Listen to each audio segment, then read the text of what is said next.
hayat yolculuğunun farkındalığıyla bilinçli bir şekilde ilerlemeye başlamış. Karmanın ve karmik döngünün ne olduğunu merak mı ediyorsun?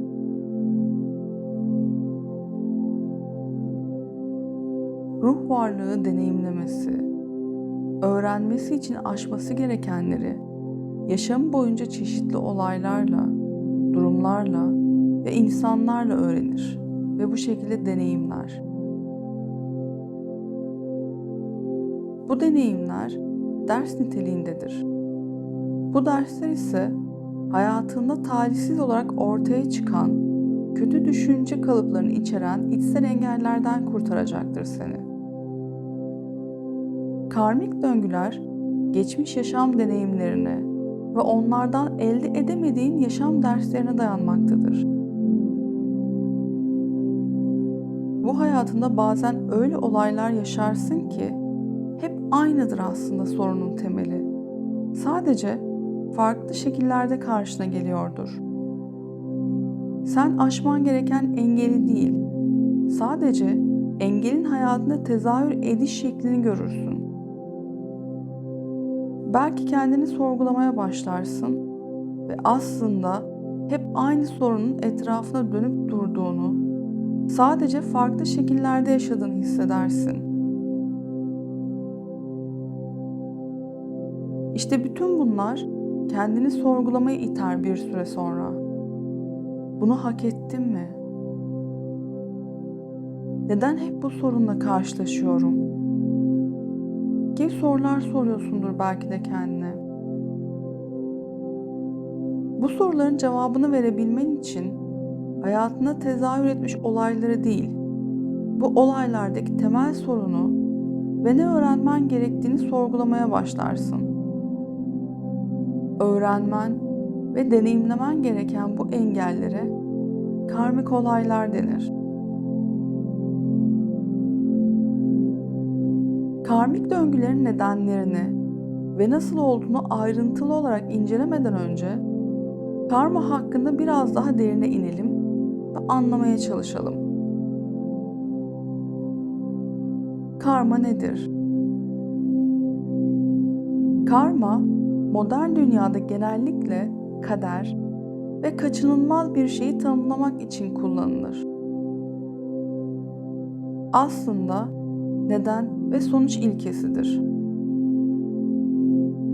Ama en güzel tanımlama şekli ne ekersen onu biçersin olarak söylenebilir.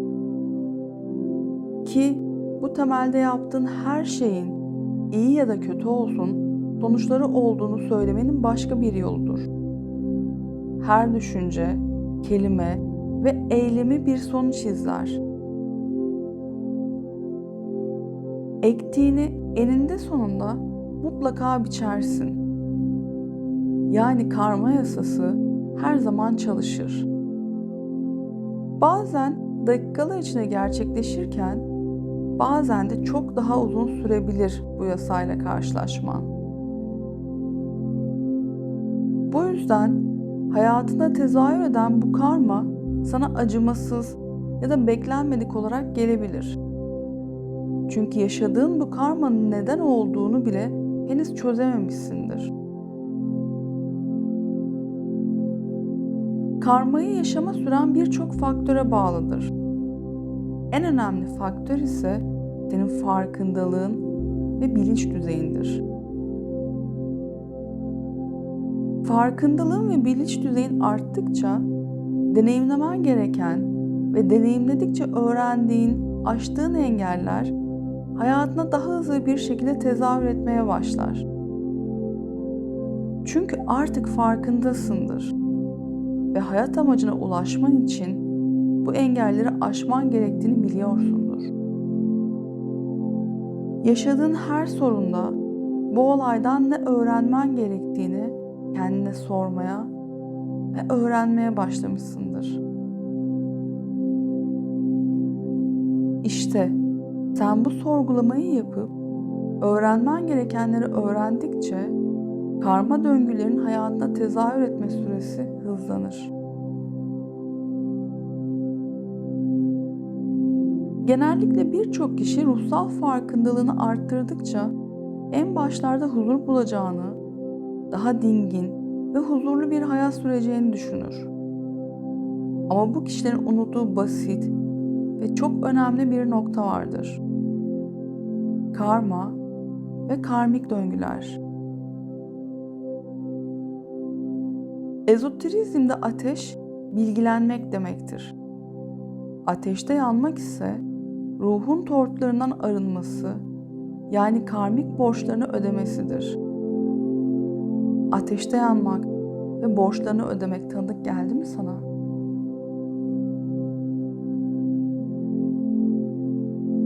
Karmik yapı döngüseldir. Peki bu ne anlama geliyor? Biraz önce de anlattığım gibi hayatında büyük bir soruna neden olan her durumun bir süre sonra başka bir biçimde ama hayatında benzer sorunlar olarak tekrarlandığını fark etmişsindir belki de. Olaylar, yaşanmış durumlar ne kadar değişse de hayatında yarattığı sorun ve hissettiğin duygu durumu hep aynıdır. Daha kolay anlaşılması için ilişkilerden ufak bir örnekle anlatayım bu durumu. İlişkisinde sürekli terk edilen birisi, mutsuz olsa dahi ilişkisini bitirmeye cesareti olmayan ama her seferinde terk edilen.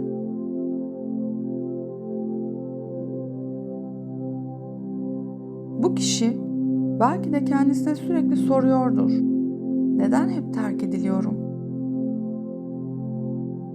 A kişisiyle birlikteyken terk edildi. B kişisiyle birlikteyken terk edildi. Kişiler, olaylar, yaşananlar, hatta söylenen sözler farklı ama sonuç hep aynı. Terk edilme.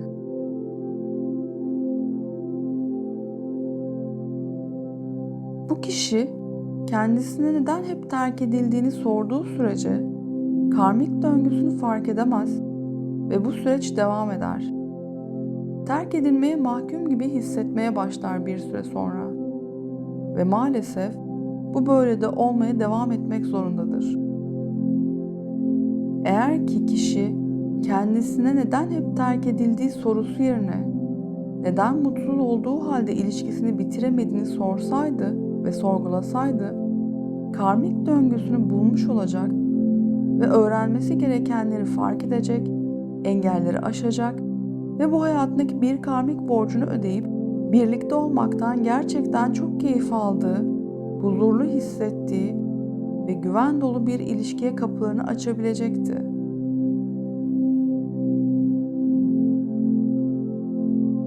Karmik döngülerin geçmiş yaşama dayandığından bahsetmiştim. Karmik döngüyü daha iyi anlayabilmek için öncelikle reenkarnasyon anlamını iyice kavramak gerekiyor. Karmik döngüler olmasaydı reenkarnasyonda gerek kalmazdı. Bu hayata gelmeye devam etmemizin nedeni karmik borçların henüz ödenmemiş olmasıdır. Yani kısaca karma yasası kaçınılmazdır. Tüm derslerimiz öğrenilene kadar yaşam deneyimini bu formda tekrarlamak zorundayız.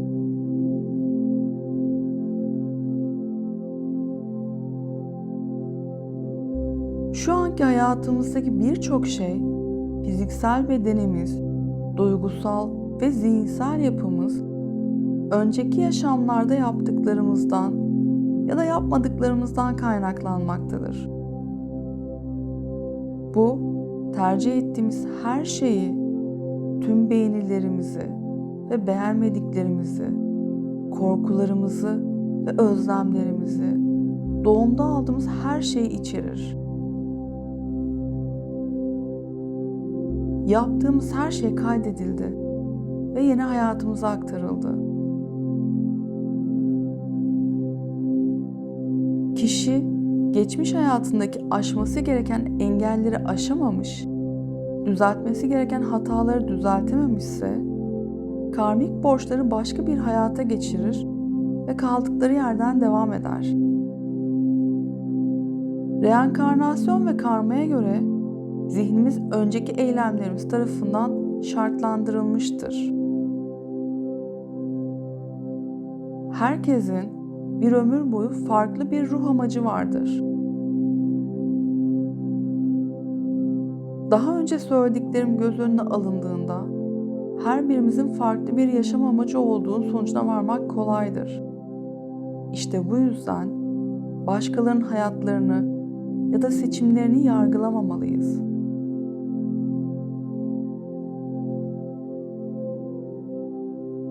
Çoğu zaman görünüşte pek çok şeyin mantıklı bir açıklaması yoktur gibi görünür.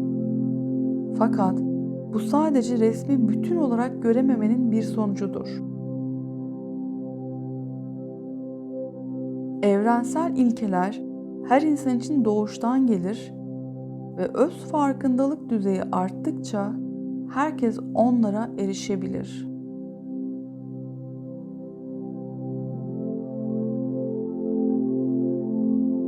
Bir insan yaşamında karmik döngülerin farklı aşamaları vardır. Karmanın genellikle 12 yıllık bir süreye sahip döngülerde çalıştığı ve yaşımıza göre bölümlere ayrılabileceği söylenir. İşte şimdi bu döngüleri inceleyelim ve karmik döngülerin nasıl çalıştığını fark edelim.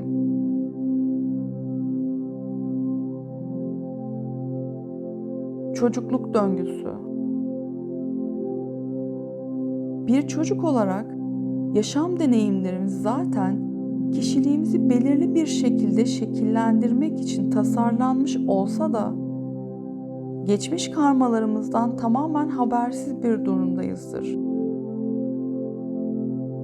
Çocuklar olayları tam olarak anlamak için hiçbir deneyime veya farkındalık düzeyine sahip olmadıkları için çok kolay etkilenirler.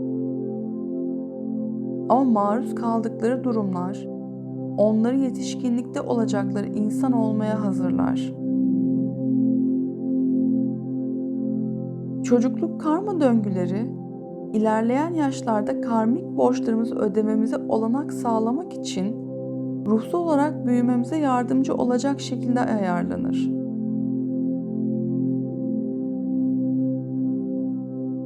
Gençlik döngüsü.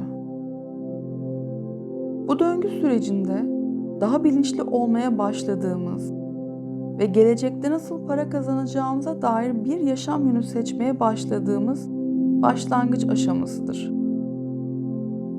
Bu da geçmiş yaşamın karmalarının hayatımızda daha anlamlı bir hale gelmeye başladığı döngüdür. Genellikle hayatımızda önemli bir dönüm noktası gibi olaylar içerisinde bulabiliriz kendimizi. Bu yaşananlar her zaman dramatik olmak zorunda değildir. Ama içsel olarak varlığımızı sallamaya yeter. Daha az gelişmiş özelliklerinin vurgulandığı ve henüz bilmediğin şeyleri öğrenmek için bir şekilde test edileceğin bir döngü süreci. Yetişkinliğin başlangıcı döngüsü. Karmik desen, resmi olarak yetişkinliğe girdiğimizde yaklaşık 25 yaşına kadar şekilleniyor.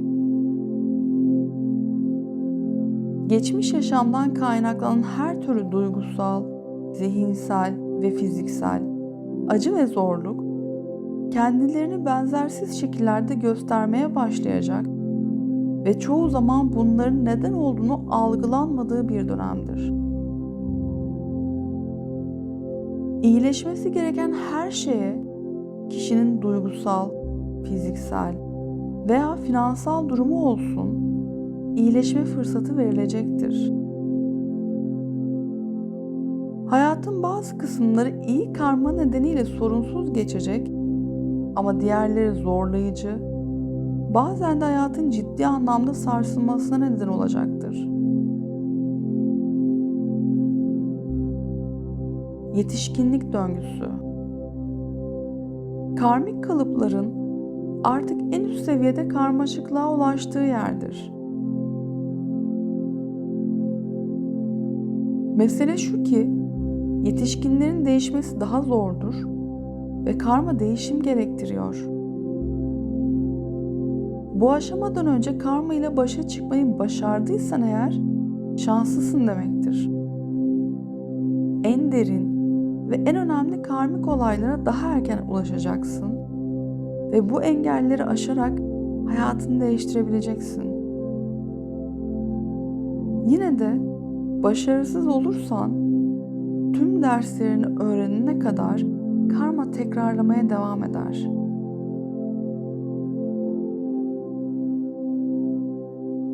Yaşlılık döngüsü. Karmik döngünün yoğunluğunun azalmaya başladığı dönemdir. Karmik olarak konuşursak, bu aşama en az çalkantılı süreçtir. Çünkü birey zaten sorunlarını çözmüş ya da bir sonraki yaşam için ertelemiştir. Bununla birlikte bu karmik yükünü azaltmak için iyi bir zamandır. Çünkü karmanın yoğunluğu, yani hayatında oluşturacak sorunların etkisinin en zayıf olduğu zamandır. Hayatında sorunlar devam etse bile karmanın yarattığı etki daha az yoğun ve daha az acı verici olacaktır. Yaşadığınız her olayda, her sorunda kendinize şunu sorun: benim buradan ne öğrenmem gerekiyor? Neden hep bu benim başıma geliyor değil? Ben bundan ne öğrenmeliyim? Sevgiyle ve ışıkla kalın.